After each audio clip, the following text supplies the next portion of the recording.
Pemirsa, rumah seorang nenek di Kota Tegal, Jawa Tengah dirobohkan paksa tanpa putusan pengadilan.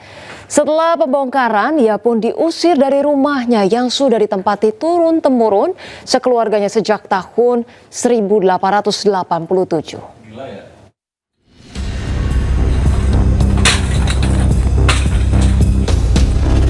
Rumah seorang nenek bernama Kus Hayatun, 65 tahun, dibongkar paksa tanpa putusan pengadilan oleh pihak yang mengaku memiliki sertifikat tanah. Usai rumahnya dibongkar, mereka diusir paksa. Rumah seluas 180 meter persegi ini sudah ditempati Kus Hayatun dan 3 saudaranya sejak tahun 1887 silam. Didampingi kuasa hukumnya, Kus Hayatun mendatangi Mapores Tegal Kota untuk menanyakan perkembangan kasus yang telah dilaporkannya sejak 3 bulan lalu. Sebelum pembongkaran, ia sempat disomasi oleh pihak tersebut untuk meninggalkan rumah. Bahkan orang tersebut menawari uang sebesar 50 juta rupiah agar ia dan saudaranya bersedia pergi dari rumah. Terus muncul sertifikat. Nah, itu yang dipertanyakan ibu, sertifikat itu punyanya siapa? Ternyata di situ tercantum punyanya Bapak Agus Wahyudi.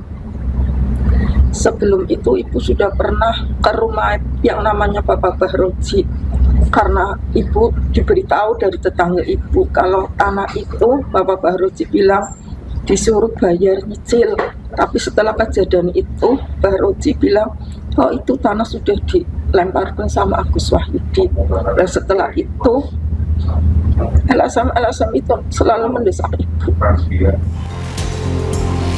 Sementara itu, Ketua Tim Pendampingan Hukum Profesor Hamidah Abdurrahman merasa ada kejanggalan dan menduga kasus ini mengarah ke praktek mafia tanah. Ia juga menjelaskan kliennya tak pernah menjual atau memindahkan hak kepemilikan rumah dan selalu taat membayar PBB meski tak memiliki sertifikat. Kita telusuri bersama. Yang pertama tentang sertifikat, karena kepemilikan rumah ini sudah menjadi rumah keluarga, ditempati turun-menurun dan ibu juga membayar PBB dan seterusnya. Nah tiba-tiba muncul sertifikat. Pertanyaannya kan gitu, kenapa BPN kok sampai mengeluarkan sertifikat? Nah ini yang perlu kita tunggu. Hamidah berharap kasus itu bisa diselesaikan secara adil dan tepat. Dari Tegal, Jawa Tengah, Unibar iNews melaporkan. Pemirsa, mencuri 5 ekor burung di Taman Nasional Baluran, seorang kakek di Situbondo, Jawa Timur divonis 5 bulan penjara. Dikurangi masa penahanan, dengan vonis ini kakek masih akan menghirup udara bebas pada Jumat besok.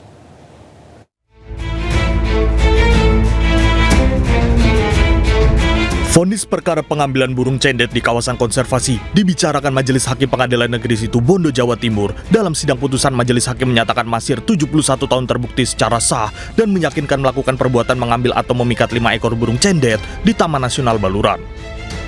Hakim menilai terdakwa memiliki niat untuk mengambil burung tersebut di kawasan konservasi yang dilindungi secara ketat oleh negara.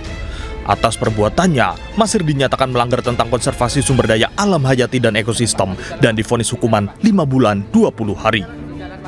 Setelah sesaat vonis dibacakan, terdakwa dan keluarganya yang mendengar putusan langsung menyambut dengan isak tangis. Sesaat setelah vonis dibacakan, terdakwa dan keluarganya yang mendengar putusan langsung menyambut dengan isak tangis yang mewarnai ruang sidang Pengadilan Negeri Situbondo. Terdakwa diketahui telah menjalani masa penahanan selama 5 bulan 17 hari.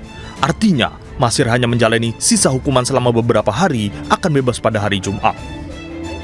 Dalam tuntutan jaksa yang awalnya 2 tahun dan berubah menjadi 6 bulan. Namun hakim memutus menjadi 5 bulan 20 hari. Kalau dihitung dari masa penahanannya Pak Masir sampai hari ini itu tahanannya 5 bulan 17 hari. Kemungkinan akan keluar di hari Jumat seperti itu. Ya memang dia bersalah ya Pak Masir ya. Hal-hal yang meringankannya yaitu karena dia terus terang di persidangannya udah gitu juga bersikap sopan dan juga beliau yang sudah lanjut usia dan juga merupakan tulang punggung keluarga dan juga beliau tidak pernah dihukum sebelumnya. Perkara ini menjadi pengingat bahwa kawasan konservasi milik perlindungan hukum yang tegas dan setiap pelanggaran akan diproses sesuai ketentuan yang berlaku.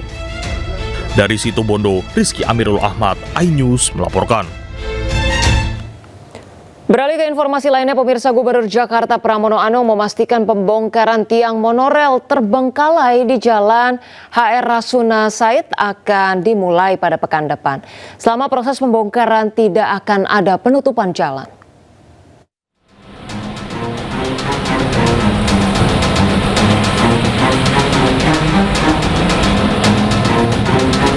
Pemerintah Provinsi DKI Jakarta akan segera membongkar tiang monorel mangkrak di kawasan Rasuna Said, Jakarta Selatan dalam kurun waktu sebulan. Pembongkaran akan dimulai pada pekan ketiga Januari 2026. Gubernur Jakarta Pramono Anung memastikan selama proses pembongkaran berlangsung tidak akan ada penutupan jalan, meskipun pengerjaan dilakukan di jalur utama dan melibatkan alat berat. Udah mau ngebahas tiang monorel ini udah Januari nih Pak, nanti gimana? Langsung disikat atau gimana nih Pak? Minggu ketiga mulai. 3 Januari? Minggu ketiga. Minggu ketiga. Proyek kereta monoral pertama kali dimulai pada tahun 2024 di masa kepemimpinan Presiden Megawati Soekarno Putri. Pada 2007, proyek ambisius ini terhenti di tengah jalan akibat berbagai persoalan, mulai dari sengketa aset, masalah pembiayaan, hingga keraguan kelayakan ekonomi. Proses pembongkaran kerap terhambat karena kasus hukum antara kontraktor dan pelaksana. Tim Liputan iNews melaporkan. Pemirsa, pembongkaran tiang monorel mangkrak akan dilakukan pada Rabu pekan depan. Pembongkaran akan memakan waktu selama 98 hari. Dan berikut laporan jurnalis iNews Dilami Aulia. Pemirsa, Pemprov Jakarta akan melakukan pembongkaran terhadap tiang monorel yang berada di sejumlah wilayah Jakarta. Salah satunya adalah di Jalan Rasuna Said, tempat saat ini saya melaporkan. Dahulunya tiang monorel ini merupakan proyek strategis pada pemerintah Jakarta tahun 2004 untuk solusi atasi kemacetan Jakarta, yakni perjalanan cepat di atas rel melayang. Namun nampaknya ini hanya angan semata, dikarenakan proyek ini tidak pernah kunjung selesai hingga saat ini. Sehingga pihak dari Gubernur Jakarta Pramono Anung ini akan melakukan pembongkaran terhadap tiang monorel di sepanjang Rasuna Said ini yang dimulai pada minggu depan, yakni pada hari Rabu, dan rencananya pembongkaran ini akan dilakukan pada malam hari. Kira-kira yang terbentang di sini ada 98 tiang, diproyeksikan selesai pada 98 hari dan akan dibongkar oleh Dinas Bina Marga atau Pasukan Kuning. Nah, dari pihak Pemprov Jakarta ini berkomitmen tidak akan menutup Jalan Rasuna Said, dikarenakan memang alat berat nantinya akan ditempatkan di jalur lambat, sementara untuk perjalanan atau pengemudi masih bisa jalan lewat jalur cepat. Nantinya pemirsa, setelah ditiadakannya tiang monorel ini akan jadi seperti apa sih? Nantinya Jalan Rasuna Said ini akan menyamakan seperti sisi baratnya atau sisi sebaliknya, di mana tidak ada penyekatan antara jalur cepat dan juga jalur lambat. Kemudian nanti akan ada penataan dari trotoar. Nah, untuk anggaran ini dianggarkan 100 miliar rupiah yang diambil dari APBD Jakarta untuk proyek peruntuhan dari tiang monorel ini. Dari Jakarta, Dilami Aulia, Jami Jasin, iNews melaporkan. Pemirsa, kabar gembira bagi para pekerja dengan gaji di bawah 10 juta rupiah per bulan, bebas pajak penghasilan. Apa kriterianya berikut liputannya untuk Anda.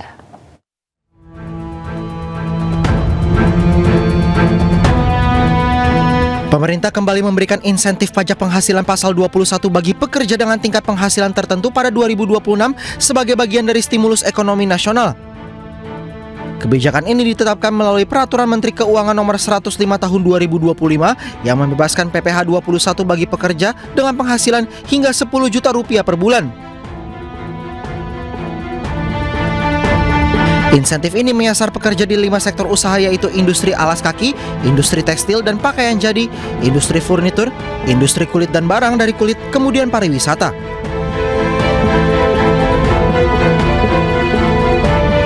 Fasilitas PPh 21 DTP berhak diterima pegawai tetap tertentu dan pegawai tidak tetap tertentu yang menerima upah di bawah 10 juta rupiah per bulan. Sementara bagi tenaga kerja lepas, yakni menerima upah dengan jumlah rata-rata Rp500.000 per hari. Bagi pegawai tetap berhak menerima insentif apabila memiliki nomor pokok wajib pajak atau nomor induk kependudukan yang terintegrasi dengan sistem Direktorat Jenderal Pajak. Selain itu, pegawai terkait bukan penerima insentif pajak penghasilan 21 ditanggung pemerintah lainnya berdasarkan peraturan perundang-undangan di bidang perpajakan. Diketahui sebelumnya aturan insentif ini diberikan dalam rangka menjaga keberlangsungan daya beli masyarakat dan menjalankan fungsi stabilitas ekonomi dan sosial 2026. Tim Liputan iNews melaporkan. Pemirsa, tak memiliki uang, seorang remaja nekat berjalan kaki hingga 69 km dari rumahnya di Tasikmalaya menuju pantai Pangandaran, Jawa Barat. Kelelahan di tengah jalan, remaja ini diantar polisi hingga akhirnya bisa menikmati keindahan pantai Batu Karas. Desa Neglasari, Pasanggerahan, atas nama Wandi, remaja 17 tahun asal Kabupaten Tasikmalaya, nekat berjalan kaki sejauh 69 km menuju Pangandaran. Berbekal uang Rp10.000, Wandi terus berjalan demi mewujudkan mimpinya melihat laut. Wandi pun akhirnya bisa menjejakkan kakinya di pantai Batu Karas. Rame. Ayo ngojay. Di mana? Jadi sok amang. Keberhasilan Wandi tiba di pantai tak lepas dari bantuan anggota Polsek Cijulang. Mereka menemukan Wandi dalam kondisi kelelahan di Masjid Agung Al-Hikmah Parigi. Wandi kelelahan setelah berhari-hari berjalan kaki tanpa henti. Setelah mengetahui keinginan besar Wandi untuk melihat laut, petugas pun membawa Wandi menuju pantai Batu Karas. Wandi, ayah laut, ayah nama ayah. Ngojay. Punya anak salin. Setelah puas menikmati keindahan pantai dan laut, polisi pun langsung menghubungi orang tua Wandi untuk menjemputnya pulang ke Tasikmalaya. Beliau berjalan sepanjang 69 sampai 70 kilo dari Tasikmalaya menuju Pantai Pangandaran. Kemudian anak tersebut kami bawa dan bertujuan ingin melihat Pantai Pangandaran. Setelah seharian melihat pantai, anak tersebut kemudian kami serahkan kepada orang tua yang bersangkutan di Kabupaten Tasikmalaya. Kini Wandi sudah kembali ke rumahnya dan membawa kenangan akan indahnya laut. Tak hanya itu, langkah polisi yang membantu Wandi menjadi cerminan Polri sebagai pelindung dan pengayom masyarakat. Dari Pangandaran, Jawa Barat, Irfan Ramdiansyah, iNews melaporkan. Pemirsa, Badan Keamanan Laut Republik Indonesia merayakan ulang tahun ke-20 dengan upacara peringatan di lapangan Proklamasi Menteng, Jakarta Pusat. Peringatan ini menjadi momen refleksi sekaligus penegasan komitmen Bakamla RI dalam menjaga keamanan serta kedaulatan wilayah perairan Indonesia.